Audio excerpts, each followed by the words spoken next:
મંદિરને બચાવવા માટે છોટાઉદેપુરનું સંખેડા સજ્જડ બંધ રહ્યું। અર્જુનનાથ મહાદેવ મંદિરની સંરક્ષણ દિવાલ બનાવવા માટેની માંગ છે।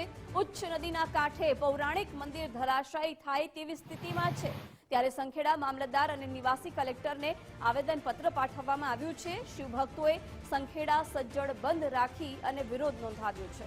વિગતો સાથે સંવાદદાતા તૌફિક જોડાઈ ગયા છે। તૌફિક, શું વધુ વિગતો છે? શિવભક્તોએ સંખેડા સજ્જડ બંધ રાખી વિરોધ નોંધાવ્યો। જી જિજ્ઞાસા, આપને હું ચોક્કસથી જણાવી દેવા માંગુ છું કે સંખેડા નજીક એક ઉચ્ચ નદીના કિનારે એક પ્રસિદ્ધ અને પૌરાણિક અર્જુનનાથ મહાદેવજીનું મંદિર આવેલું છે, જે ધરાશય થાય તેવી સ્થિતિમાં આવી ગયું છે। કહેવાય છે કે વર્ષ 2012માં ઉચ્ચ નદીમાં આવેલ વિનાશક પૂરના કારણે અર્જુનનાથ મહાદેવ મંદિરની પાછળ આવેલ નકુલેશ્વર મહાદેવ મંદિર ધરાશય થયું હતું, અને જે બાદ હવે અર્જુનનાથ મહાદેવ મંદિરના અસ્તિત્વ સામે જોખમ ઊભું થયો છે, જેની સંરક્ષણની દિવાલ માટે ત્યાંના જે સ્થાનિકો છે તે માંગ કરી રહ્યા છે।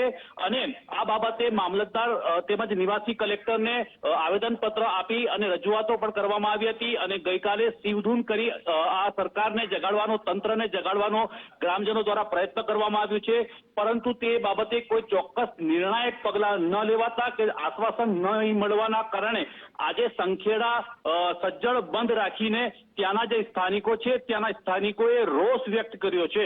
જી તૌફિક, આભાર જાણકારી માટે।